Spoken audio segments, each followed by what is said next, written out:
Et salut, j'espère que tu vas bien. Moi, c'est Christophe, artiste 3D. Je suis content de te revoir sur ma chaîne. Pour cette 10e vidéo, j'ai décidé de mettre les bouchées doubles en créant un personnage qui me tient particulièrement à cœur. Il s'agit de Muten Roshi, aussi connu sous le nom de Tortue Géniale. On va donc le créer en 3D avec Nomad Sculpt. Prends ton stylet et ta tablette et c'est parti. Vous créez donc une sphère avec une résolution assez basse. Ce sera la tête de notre personnage. Donc là, le but, c'est d'avoir une forme générale. Il ne faut pas qu'il y ait trop de résolution, ce n'est pas nécessaire. Donc vous masquez un petit peu certaines parties pour lui donner la forme de la mâchoire. On adapte un petit peu pour les joues. On creuse au niveau des yeux, du nez, la forme arrière du crâne. On renomme ça correctement. On vient refaire une autre sphère. Donc là, pour le coup, ce sera pour le torse. Voilà, donc encore une fois, c'est très grossier, peu de résolution. On veut d'abord mettre les formes principales en place. Voilà, un petit cylindre pour le cou. On masque pour modifier certaines zones sans toucher à d'autres. Voilà. Donc en arrière-plan, j'avais toujours ma référence. Là, je ne l'ai pas mis dans Nomad parce que ça me gênait, mais je l'avais sur un autre écran. Voilà, donc même chose. Maintenant, les bras. On vient mettre des cylindres. On choisit une position de bras. On viendra modifier tout ça par la suite. Voilà, après, une fois qu'une forme a été choisie, il suffit plus que de dupliquer certaines formes et facilement adapter la position, la rotation et la taille. Le but ici étant de bien capter le mouvement du personnage.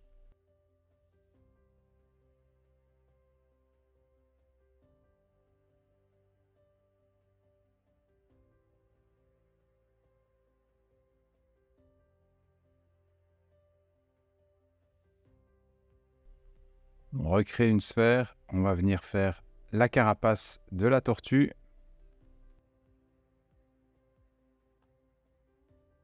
On duplique. La carapace a plus ou moins la forme de ses oreilles. Et comme ceci, on adapte. Alors de face, il faut évidemment que de profil, ça corresponde aussi.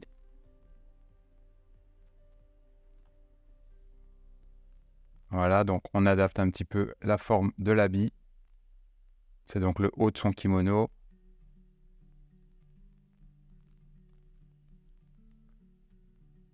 Là maintenant, on vient faire le haut des épaules. Encore une fois, on crée une sphère en mirror. Même chose pour les pieds. Voilà, on duplique. On ne s'attarde pas sur les détails. Ici, on vient vraiment bloquer toutes les formes.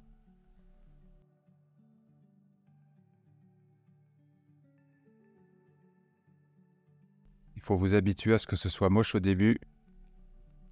Voilà, ici, on peut brièvement venir faire quelques petits ajustements maintenant. Voilà, on continue. Les genoux, les chevilles. On regarde ce qu'on peut grouper. Là, et voilà, comme le miroir n'était pas homogène, on ne sait pas convenablement faire des rotations locales, mais ce n'est pas grave. Donc là, on adapte.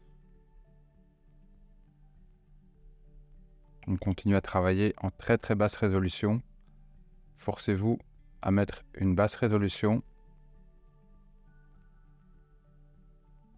Voilà, on vient maintenant un petit peu détailler le visage.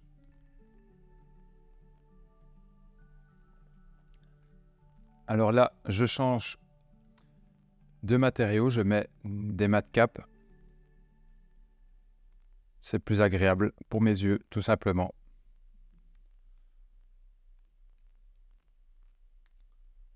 Voilà, quand on fait un petit personnage, ça donne un peu plus de vie, ça donne une dimension supplémentaire, c'est les mat caps.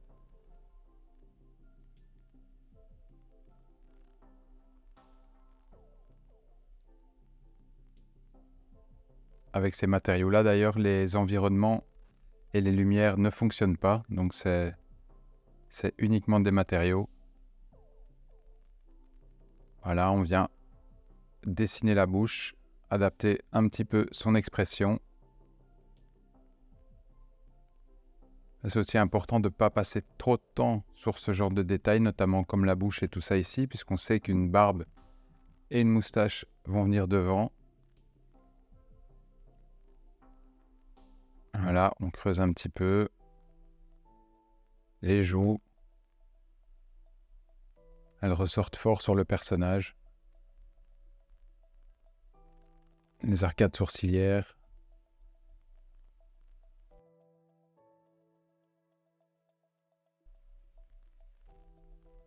D'ailleurs, on vient mettre les yeux pour le coup.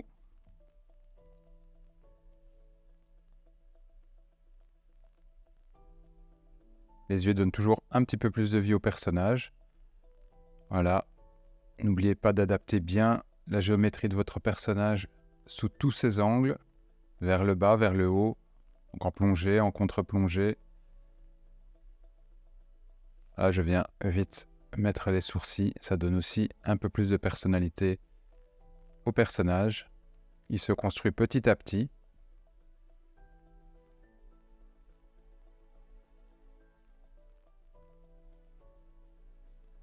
Alors oui, il a une expression assez étonnante, donc on vient un peu la creuser.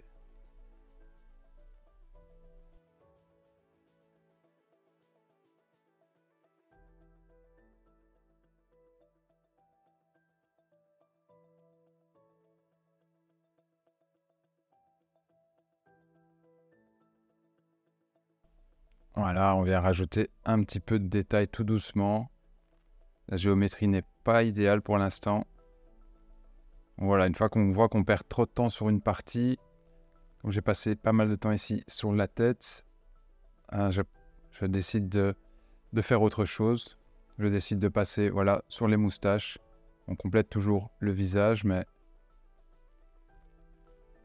on arrête de mettre trop de détails, sinon on ne s'en sortira pas. Voilà. On commence à construire les lunettes. J'ai dupliqué donc la carapace de nouveau pour venir faire sa barbe. Alors là, c'était très basse résolution. Du coup, il y a une partie de la géométrie qui rentrait dans sa bouche. J'ai fait un trim pour la retirer.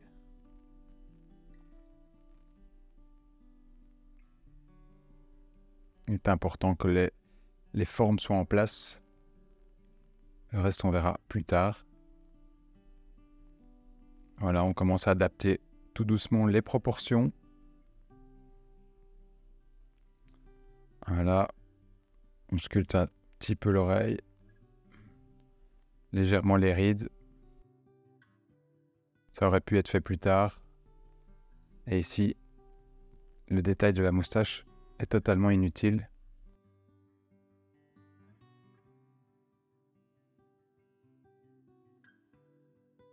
Ne perdez pas de temps à faire ce détail-là maintenant. Ça, ce sera vraiment pour plus tard. Il faut bien procéder par ordre, donc. Commencez par les formes primaires, ensuite secondaires. Et là, les poils dans les moustaches, c'est clairement les tertiaires ou même encore plus loin.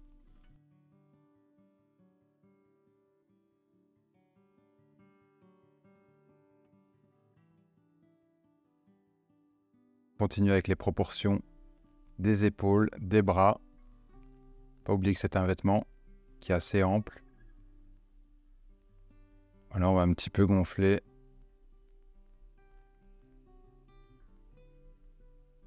Voilà. On continue à adapter les proportions.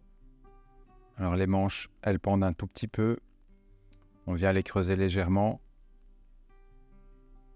Voilà, on ajuste un peu le pelvis. On l'adapte avec les jambes. Essayez de travailler vraiment l'ensemble du personnage au début, notamment dans les formes primaires. C'est capital.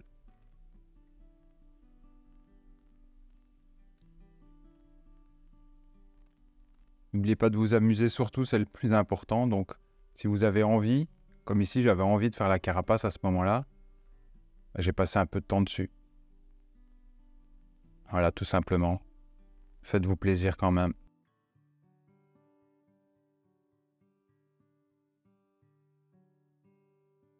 N'oubliez pas d'avoir toujours une référence sous la main pour savoir la forme que ça a.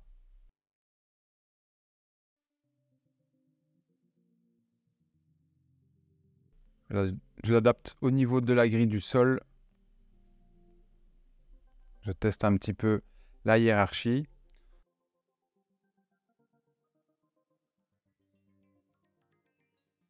Une fois que le gros du personnage est en place, essayez d'avoir une hiérarchie. Ce sera plus facile par la suite pour poser votre personnage. Comme ici, il n'y a pas grand-chose. Au niveau de la pose, c'est uniquement le bras.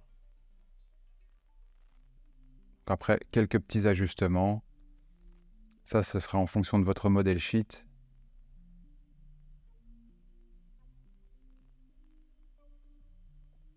Voilà, on adapte un petit peu le vêtement. Donc encore une fois, il y aura un bord qui va venir, donc la manche qui sera un petit peu retroussée. Donc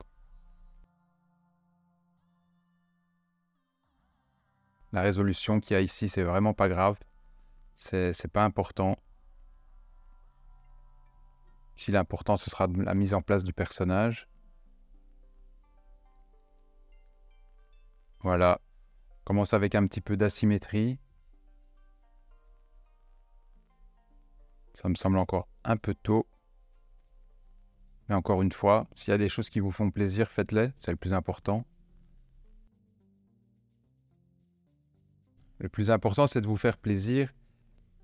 Mais si vous voulez avoir un bon résultat, ne vous éternisez pas dans une partie de détail. Parce qu'après, vous vous retrouverez avec un personnage très très détaillé à un endroit. Et le reste qui sera plat ou qui manquera de détails. Et du coup, ça contrebalancera l'intégralité du personnage ou même de n'importe quel objet. Dans l'ensemble, la procédure, c'est ça. C'est donc commencer par bloquer le personnage ou votre scène. Mettez en place les éléments importants, les gros blocs. Et ensuite, amenez du détail petit à petit.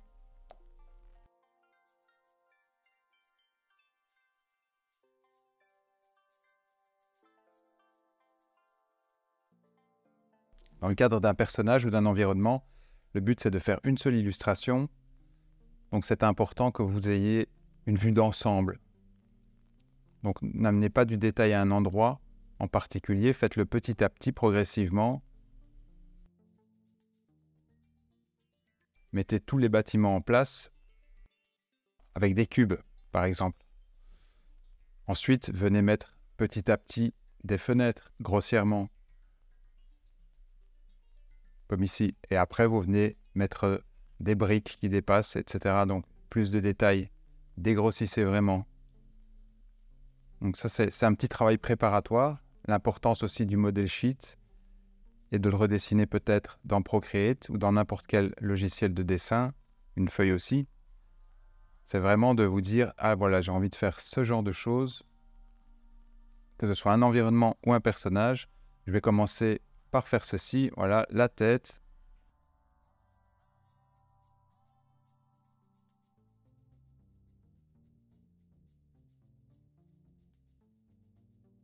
Voilà, ici, vous voyez, on adapte un petit peu les proportions. Vous voyez que ça ne correspondait pas tout à fait.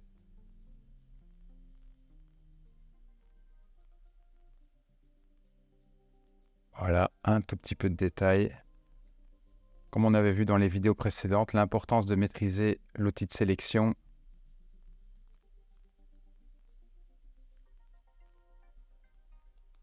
Permet vraiment de faire des modifications très précises sur un personnage.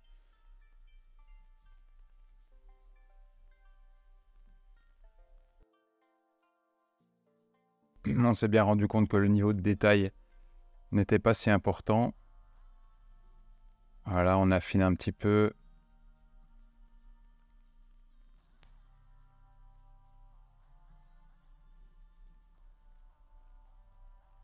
Je ne vais pas rêver un pas. Malheureusement, avec la méthode du voxel remesh, parfois ça crée ce genre d'artefact. Quand vous subdivisez, etc.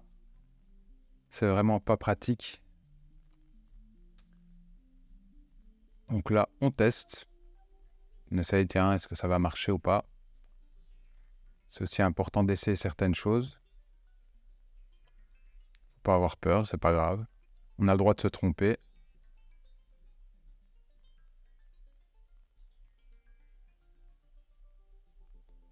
Voilà, donc je viens sculpter ici la moustache.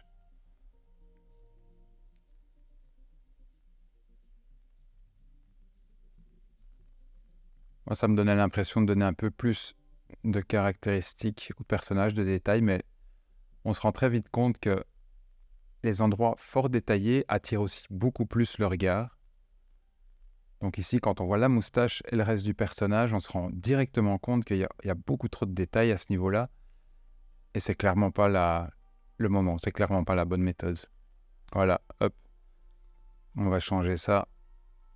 On enlève. On retravaille autre chose. Quand on sent que ça va pas sur un endroit, faut pas s'éterniser non plus. Ça risque plus de nous frustrer encore une fois et de nous bloquer à continuer. Voilà, regardez autre chose. Hop. On définit un petit peu le contour de la bouche, le menton. Faut bien qu'on comprenne qu'il a un sourire derrière sa moustache et sa barbe. Bien retracer les bords du visage, les contours du nez, les narines. Voilà.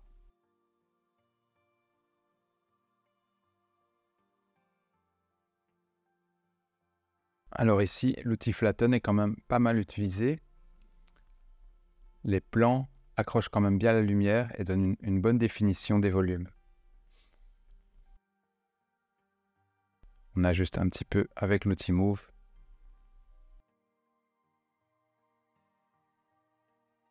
On creuse le crâne. Voilà. On ajuste un petit peu le front.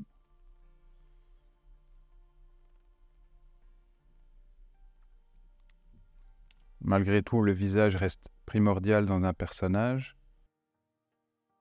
C'est normal que vous investissiez aussi un peu plus de temps dans cette partie-là que dans le reste, par exemple. S'il y a quelque chose qui ne va pas dans le visage, ça se verra direct.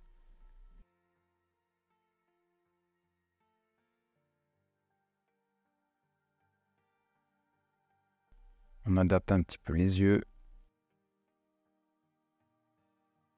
Il faut qu'on sente vraiment cette expression derrière ses lunettes. Ça, c'est important aussi. D'arriver à bien comprendre l'expression du personnage pour pouvoir la reproduire.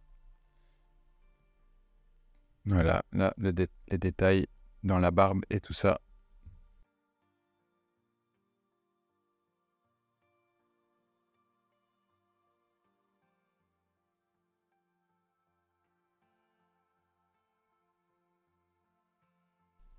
Alors, cette méthode pour faire les barbes et les moustaches et tout ça, c'est une méthode qui fonctionne, attention, hein.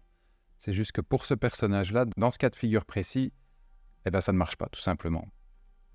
J'ai voulu essayer. J'aime bien donner un petit peu plus de réalisme, comme vous avez pu le voir, avec les détails au niveau du nez, des yeux et tout ça. J'aime bien donner un peu de réalisme à mes personnages. Mais quand ça ne fonctionne pas, il faut aussi s'en rendre compte et pouvoir revenir en arrière, tout simplement. Travailler une autre partie du visage. Voilà. Hop. Donc aussi, si vous travaillez une partie sans travailler l'autre, c'est pas grave, hein. Donc, vous pouvez tout simplement faire une symétrie en créant un miroir de la gauche vers la droite ou de la droite vers la gauche en fonction de l'objet que vous aviez modifié.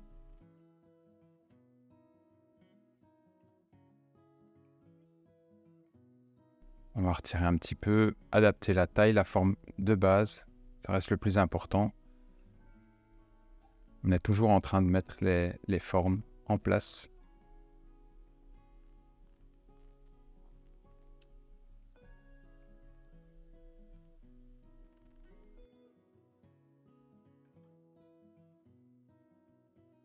N'hésitez pas aussi à masquer certaines parties qui seraient dans le chemin.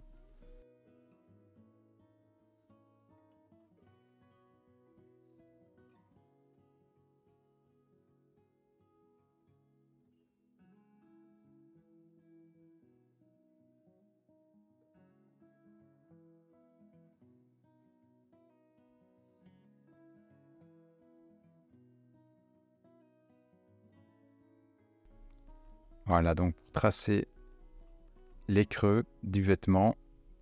Et ensuite, on vient donc avec l'outil Crease, un petit peu flatten, et puis l'outil Pinch pour resserrer ces creux.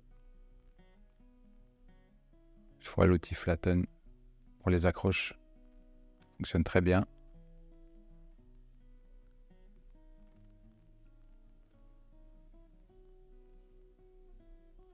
On commence à faire les plis du vêtement.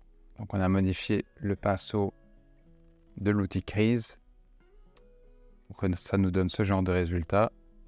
Voilà, on vient légèrement flouter certaines parties.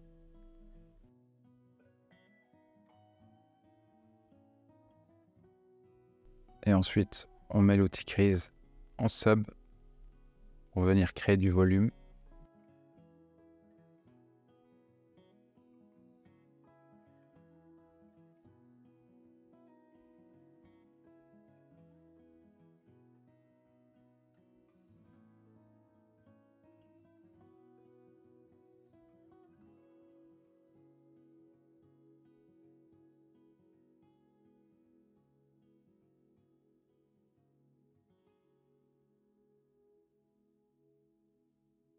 Voilà, maintenant, on vient mettre un peu de détail. On va créer la langue. Encore une fois, c'est pour le visage.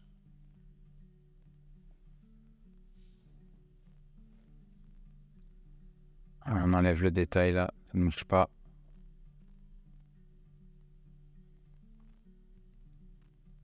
On va venir faire les dents. Voilà. Un cube que l'on smooth, que l'on subdivise.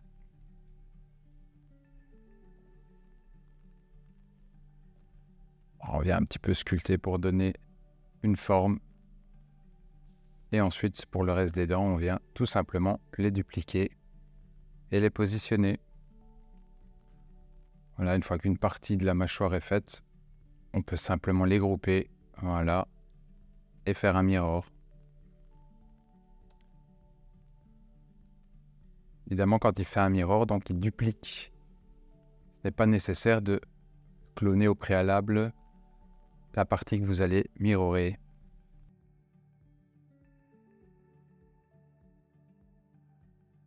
On a les dents.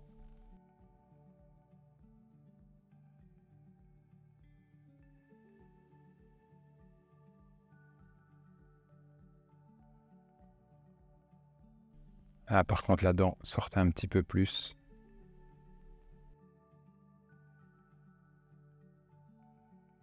Sans la moustache, sans la barbe, c'est pas pareil.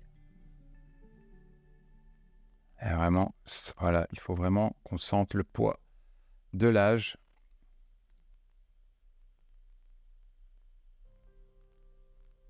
Tout ne doit pas se faire en une fois, hein. C'est important de prendre du recul sur votre création.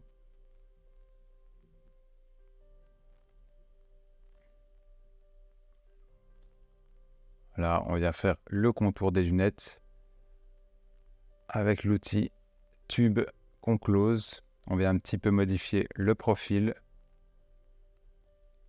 Voilà, pour que ça reste joli. Et on adapte facilement la forme.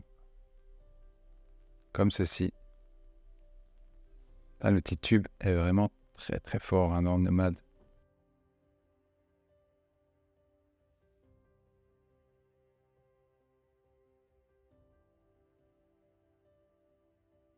Donc on adapte les verres.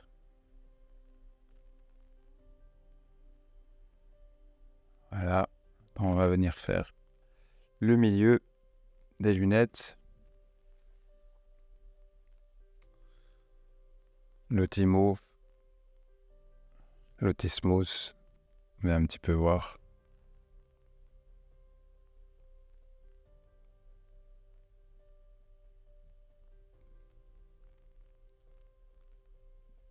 Voilà, on modifie un petit peu la forme pour que ça corresponde bien à celle du personnage. Là, c'est un petit peu plus fin vers le bas et vers le haut. Donc, j'utilise l'outil Pinch ou l'outil Inflate en sub. C'est à voir sur une pression très faible. Voilà, on vient donner un peu de forme au nez. Le reste des lunettes, même principe. Un tube, on change le profil. On twiste un petit peu.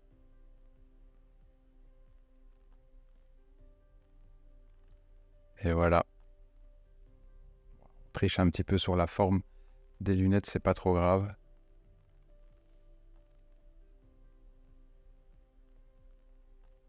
Moi, j'aime bien varier avec le maillage pour bien voir ce qui se passe.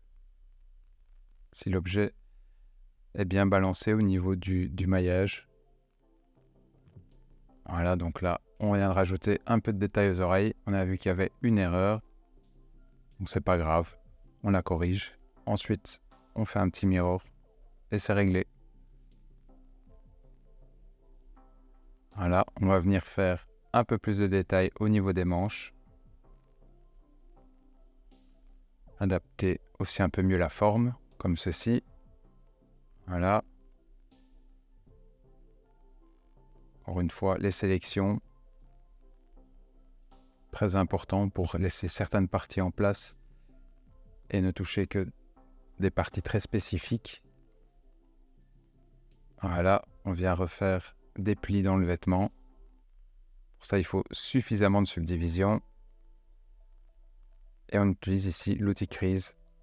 Et on varie entre sub et normal pour creuser et mettre du volume.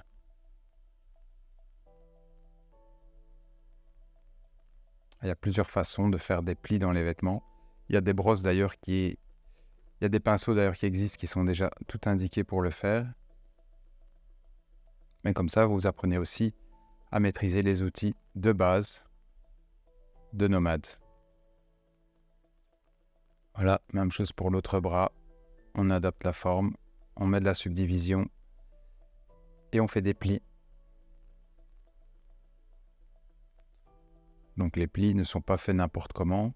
C'est en fonction où il y a de la tension dans le tissu que le pli se crée évidemment.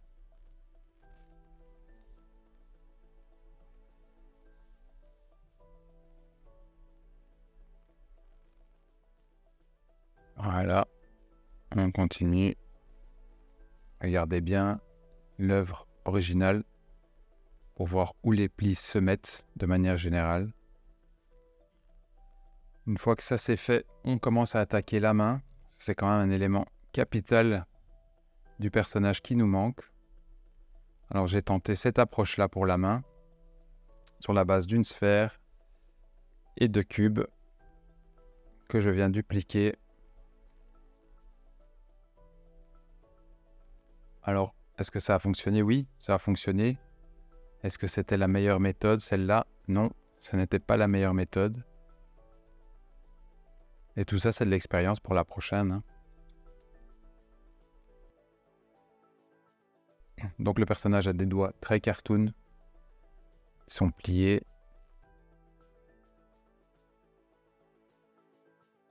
Sa main est très très cartoon, très ronde.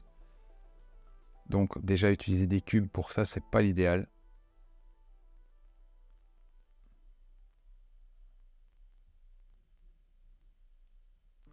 Donc on va venir faire la hiérarchie de la main pour pouvoir la placer plus facilement, la mettre en place. Encore une fois, même principe pour la main que pour tout le corps. On met les formes de base en place, avoir la silhouette, les proportions. C'est ce qui compte, c'est le plus important. Voilà, donc on adapte le point de pivot. Ensuite, on adapte les objets, leur taille. Et une fois qu'on est satisfait, on met en place. Comme ceci.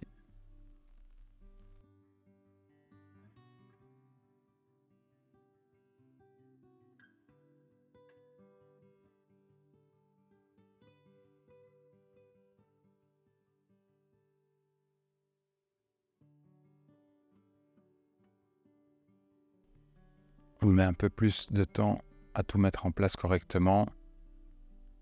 Une fois qu'on est sûr, voilà. on fait un petit voxel.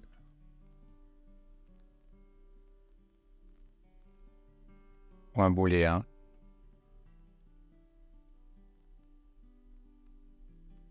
Voilà, donc vous voyez ces petits artefacts dérangeants sur le côté. En mettant plus de résolution, on arrive à s'en défaire. Donc ça, c'est à vous de tester, de voir à quel moment ça vous gêne. Donc c'est à vous de tester pour voir à quel moment le voxel remesh fait ce genre de petits défauts. Voilà, on sort l'ongle. Il est sorti d'un côté, il est rentré de l'autre. On n'oublie pas qu'il y a un peu de volume quand même. Voilà. Donc là, on va se concentrer bien sur un doigt que l'on viendra par la suite dupliquer. Et grâce au fait qu'il ait peu de résolution, ce sera facile de le mettre en place. Voilà, comme ceci. Vous voyez, maintenant on va pouvoir supprimer le reste. Point de pied haut. On masque et on bouge. Hop, voilà, deuxième partie. Ici. Et on adapte bien petit à petit la géométrie du doigt. C'est important. Parce qu'après, on va venir dupliquer ce doigt, voilà. Si le premier est pas top, le deuxième, ce sera pire. Voilà, on voit que la main est un petit peu grande. On vient adapter encore un peu le détail. Voilà. On met un petit peu de volume dans la paume de la main avant de venir mettre le pouce. Voilà, on supprime ce qu'on n'a pas besoin. Et on vient mettre le pouce. Lui, il est un petit peu plus gros.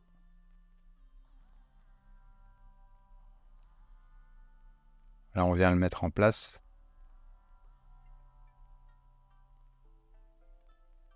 On adapte la position, la taille.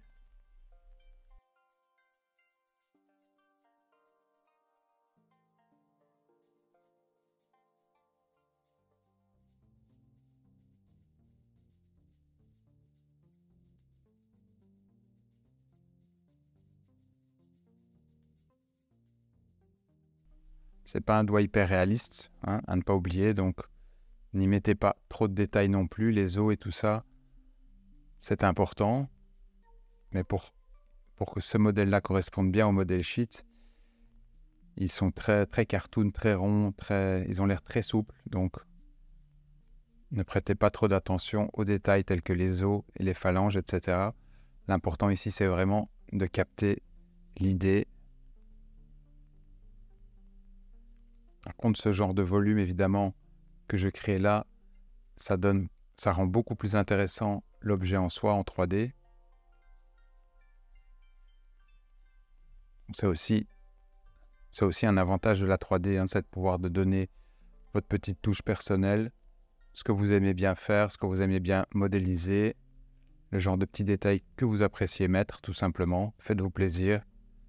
Si vous en avez envie, faites-le, tout simplement.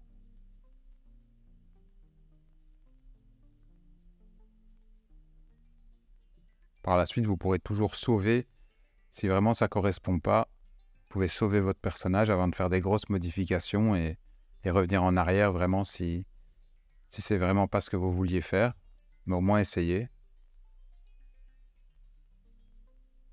Voilà, là on voit que la pose de la main n'était pas la bonne. Donc je viens un petit peu adapter les doigts, la forme de la main.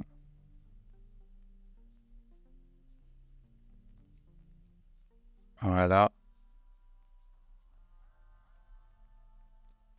Donc oui, une main, c'est aussi beaucoup de travail finalement. Quand vous voyez, j'ai passé autant de temps quasiment sur la main, sur une main, que sur la position du reste du corps.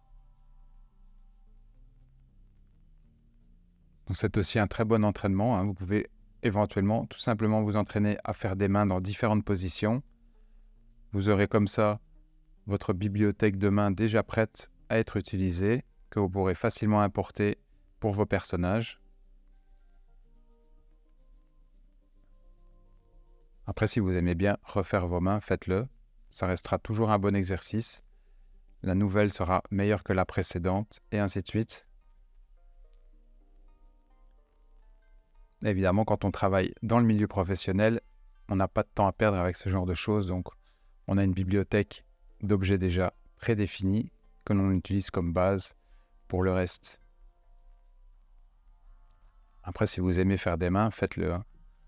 Ça reste un super exercice, que ce soit des mains cartoon, des mains réalistes, des mains semi-réalistes, des mains robotiques, n'importe.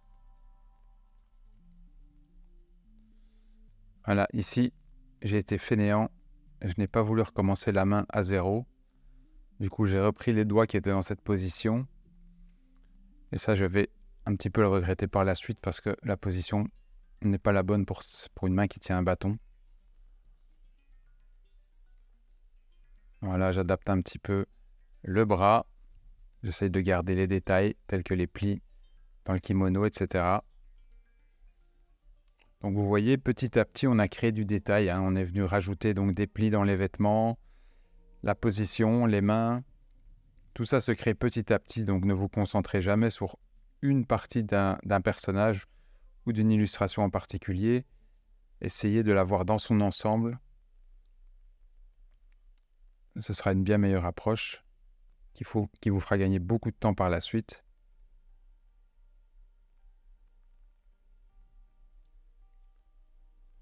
Voilà, le bâton.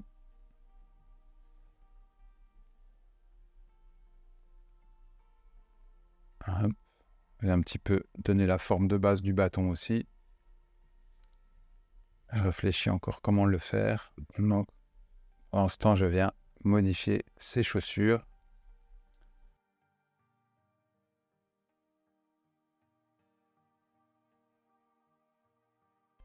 On le met en une pièce. Et même chose que pour le kimono. On va venir faire les plis. Voilà, dans un premier temps, les plis qui se répètent. En symétrie, ça marche plutôt bien. Mais dans un souci de détail, voilà, on va venir annuler la symétrie par la suite parce que tout de même, c'est important que les symétries flagrantes ne se voient pas trop. Voilà, notamment celle-ci, celle du pelvis. Et voilà, et après on peut venir rajouter certains détails. Ça, évidemment, c'est le genre de détails qui en symétrie pose aucun problème. Par contre, quand il s'agira des plis dans le tissu, voilà, on enlève la symétrie et on les refera de l'autre côté tout simplement. Ça donnera de la variété et votre illustration n'en sera que meilleure. Voilà, encore une fois, les plis se créent au point de tension, là où il y a le genou dans cet exemple. Par-delà, et le tissu se tend ou en fonction de la gravité. Voilà, encore une fois, on joue avec l'outil Crease entre le sub et le normal.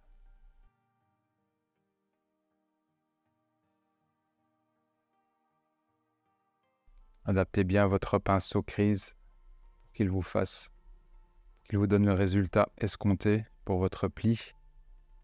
Voilà, quand vous devez modifier la forme globale de ce genre d'objet, repassez en dessous du niveau de subdivision. Ici, je me suis bien rendu compte qu'au niveau du pouce, c'était pas ça, la prise du bâton.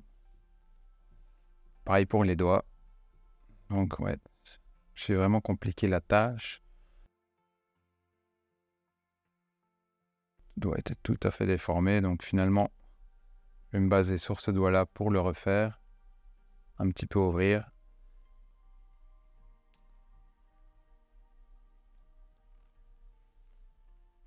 Voilà. Donc on adapte bien la forme de la main, celle de l'avant-bras. Voilà.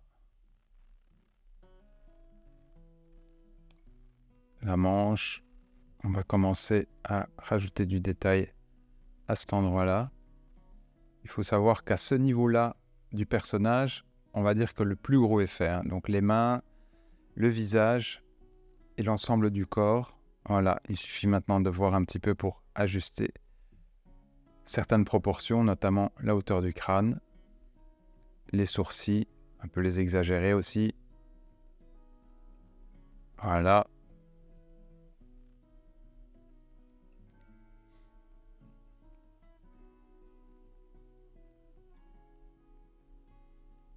Hop.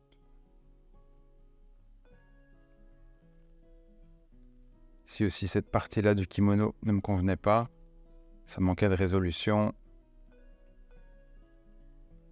Voilà, donc quand vous faites ce genre de choses, n'oubliez pas de modifier un petit peu votre pinceau en rajoutant, comme on l'avait vu précédemment, de la lazy rope.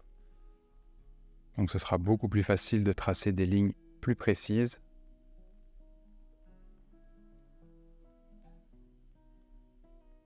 Voilà, je vais venir finaliser la main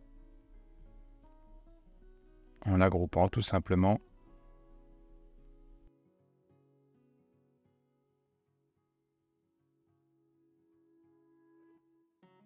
On vient rajouter un rien de détail, adapter la forme.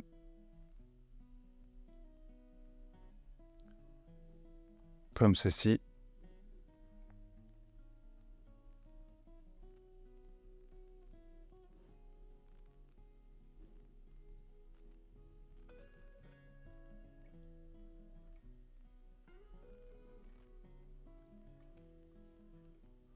Voilà, donc on continue sur la main.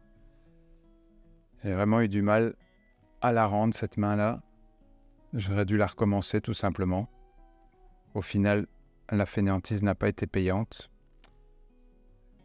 Comme dirait Tortue Géniale, pour gagner du temps, prends le chemin le plus long. Donc oui, il aurait mieux valu recommencer.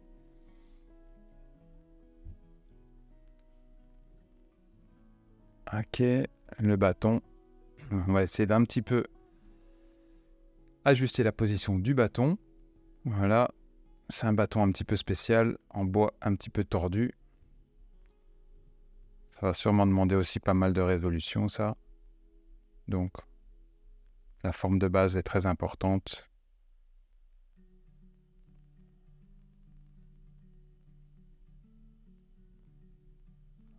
Voilà, à chaque fois qu'on fait une ajustation à la main, on est obligé de voir que ça corresponde bien au niveau du bâton. Maintenant, on va faire les manches qui se retroussent. Voilà, donc les manches qui se retroussent avec un cylindre que l'on vient creuser avec un petit trou dedans. Ensuite, on adapte la forme. On met un petit peu de subdivision et on vient faire des plis par la suite. Voilà, on fait le deuxième d'abord. Voilà, on le met en place, comme ça. Et maintenant, on vient faire les plis. Alors, faire attention de ne pas passer au travers. Donc pour ça, je vais faire une petite sélection. Voilà. Et du coup, j'ai les plis.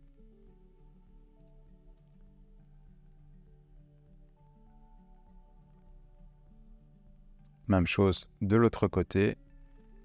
Cette main m'embête vraiment, hein. J'arrête pas de la voir. J'ai pas l'impression qu'elle est dans une position naturelle.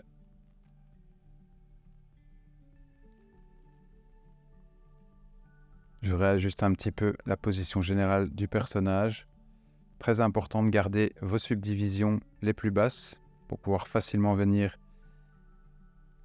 modifier certaines formes globales. Voilà, un petit peu de détail qui m'embête ici. Je fais un pinch, voilà, pour qu'on ne les voit plus. Et je viens un petit peu remettre du détail aux endroits qui en ont perdu. Voilà. Je pense qu'on a bien capté la position du personnage. Malgré cette main droite qui me gêne.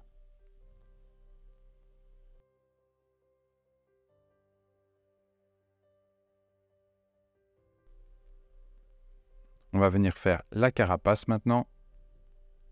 Voilà, pour ça, j'ai été sur Pinterest aussi chercher la référence de la carapace de Tortue Géniale. Voilà, je viens grossièrement refaire la forme comme ceci. Et encore une fois, les Europe pour pouvoir tracer bien des lignes qui me conviennent. Voilà, notamment quand il faut faire des grandes lignes comme ça. C'est assez intéressant. Hop.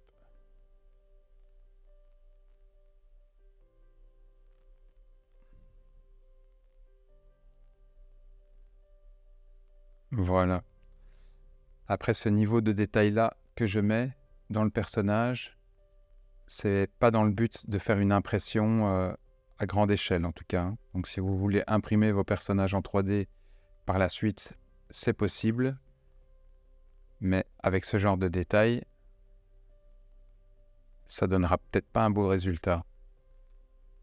Donc ici, je le fais plus dans le but de faire un petit diorama, genre vraiment à petite échelle, où Tortue Géniale sera tout petit. Donc, qu'il y ait du détail comme ça, c'est important. Ça se verrait s'il n'y en avait pas. Mais pousser le détail trop loin va pas bien donner non plus parce que ça risque de rendre le personnage à certains endroits illisible, surtout en petit. Donc,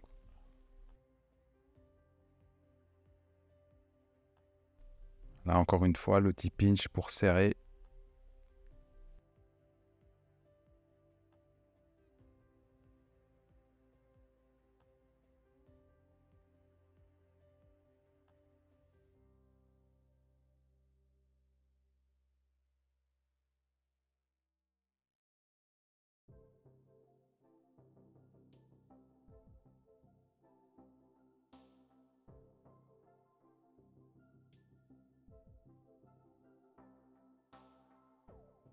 On vient faire un petit peu le bâton. Alors pour le bâton, j'ai créé un petit pinceau comme ça que j'ai adapté. Vous allez voir, c'est pour donner une sorte de forme de bruit.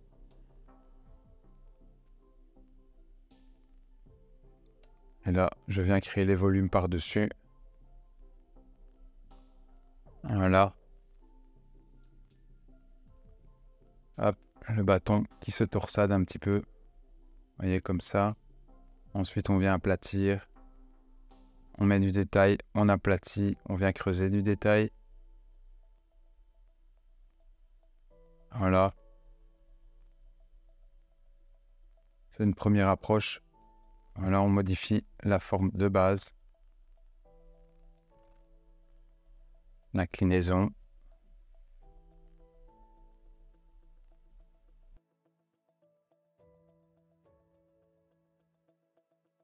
Certains endroits ne sont pas très jolis, donc on essaye de venir fignoler certains endroits qui nous gênent. Voilà, dans le bâton là, on vient tracer des creux, comme ceci.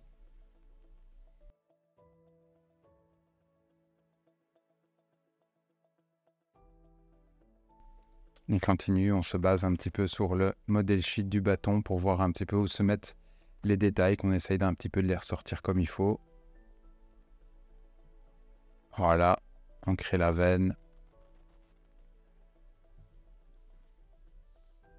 Comme ceci, on continue. On regarde ce que ça donne dans son ensemble. On vient rajouter un petit peu de détails. De nouveau, ces petites boules qui se forment au niveau du haut de son bâton.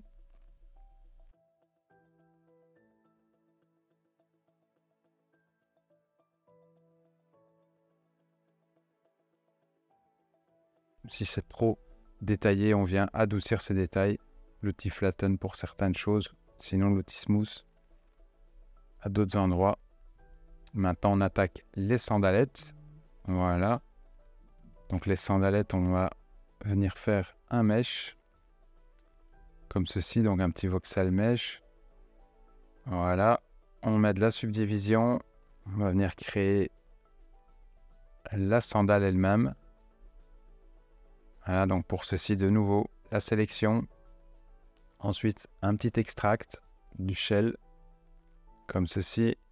Voilà, on fait un voxel remesh et on sculpte. Voilà. Yeps, l'intérieur de la sandale.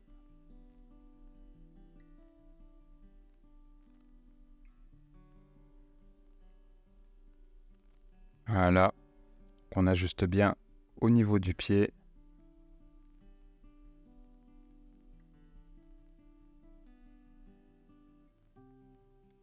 Voilà, la forme du pied. On va venir faire ensuite la semelle. Voilà, donc une sélection pour la semelle.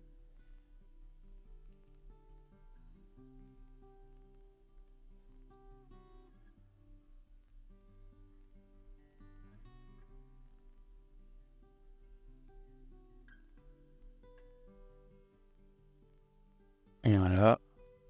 Donc là, on ajuste.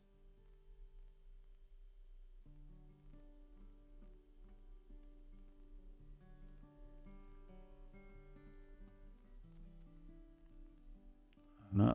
On va venir faire donc le bas de la semelle. Encore une fois, voilà, petite sélection. Hop, on modifie. On regarde un petit peu comment on peut venir donner un peu de détail sans trop en perdre.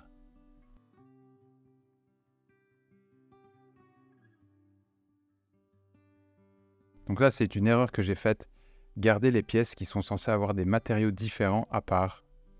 Donc la semelle, la sandale elle-même et le pied sont 3 matériaux quasiment différents. Donc il n'aurait jamais fallu les mettre ensemble. C'est un petit peu dommage. Voilà, maintenant les petites attaches du kimono. On vient remettre de la hiérarchie là-dedans. Voilà, l'attache de la carapace maintenant. Comme dans notre toute première leçon sur la potion, comment faire une corde. Et ben voilà, on réutilise la même technique ici. On ajuste bien le tube à la carapace et à son épaule. On le met en mirror. Donc ici, j'avais essayé une autre technique pour voir ce que ça donnait. Mais évidemment, croiser comme ça le profil, ça ne marche pas. Ça donne des mauvais artefacts aussi. Donc même principe, on twist, on rajoute de la subdivision.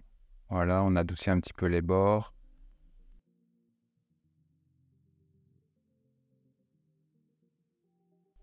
Et après, on vient faire un inflate tout léger. Et voilà. Et par la suite, on viendra adapter de manière asymétrique pour que ça corresponde à chaque épaule.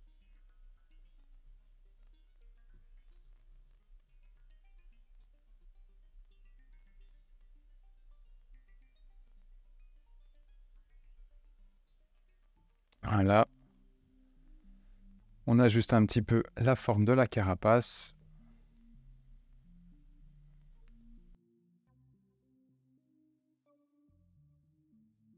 On regarde ce que ça donne avec un autre environnement. Voilà. Pareil. Alors maintenant, on va venir donner un petit peu de couleur à tout ça. Voilà, donc là maintenant, on va venir mettre les matériaux, les textures, les couleurs. On vient choisir une couleur pour chaque partie du corps. Pour la peau, pour la langue. C'est là qu'on va encore venir adapter un petit peu sa moustache ou sa barbe, que ça corresponde bien au modèle.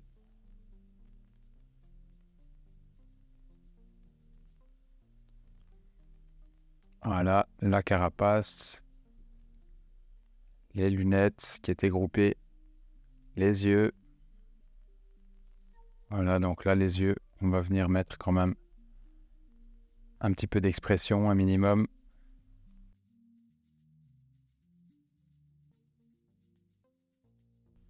Voilà, du rouge ici. Voilà aussi. Alors là, on sait que c'est des lunettes de soleil avec un reflet un petit peu vert. Donc ici, je vais devoir refaire manuellement des sélections pour venir mettre des matériaux, des textures, alors que si j'avais bien séparé les éléments, je n'aurais pas eu ce souci. Donc bon, je vais essayer de faire un petit extract, parce que j'aurai pas le choix. Voilà, ça je rentre à l'intérieur, on ne le verra plus. Voilà, là malheureusement, je répare un petit peu la bêtise que j'ai faite au début. Obligé de réajuster. Ensuite le pied. Voilà, même chose après pour la semelle.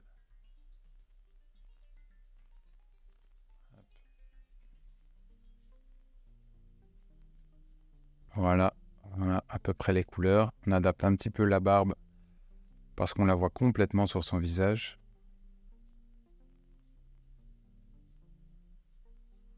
Voilà, les formes aussi.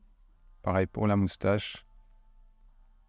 On voit surtout les poils au niveau de la silhouette de la moustache. Donc ça, on garde. Au niveau du kimono, on vient mettre le blanc ici. Hop, voilà. Le même que les manches. On adapte un tout petit peu certains endroits encore qui nous gênent. Alors là, je viens mettre un matériel de subsurface scattering sur tout ce qui est au niveau de la peau. Donc les bras, la tête. Vous voyez ici au niveau de l'oreille, le subsurface qui fait effet. Donc on règle ça, on ajuste un petit peu l'intensité de la lumière. Voilà. On vient voir au niveau des lunettes ce qu'on peut faire. Voilà, avec une petite absorption verte en plus.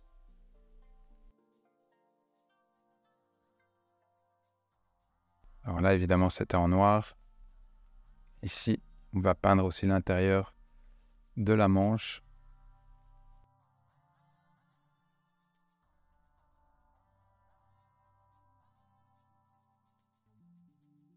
On vérifie encore les derniers endroits qui posent problème. Là, j'avais fait un test au niveau des lignes noires.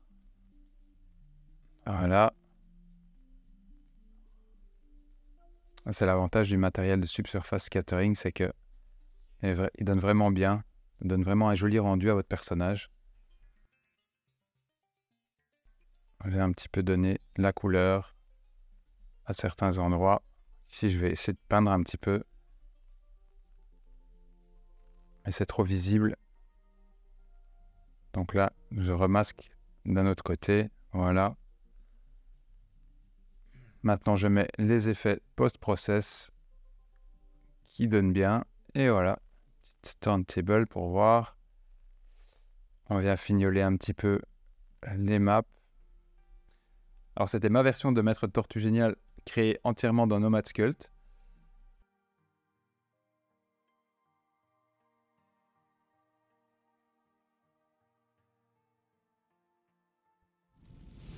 Voilà, je sais que cette vidéo était un peu longue, elle fait plus d'1 heure. Encore une fois, ce personnage m'a pris environ 6 heures à être créé. En tout cas, j'espère que cette vidéo t'aura plu, qu'elle t'aura appris pas mal de choses.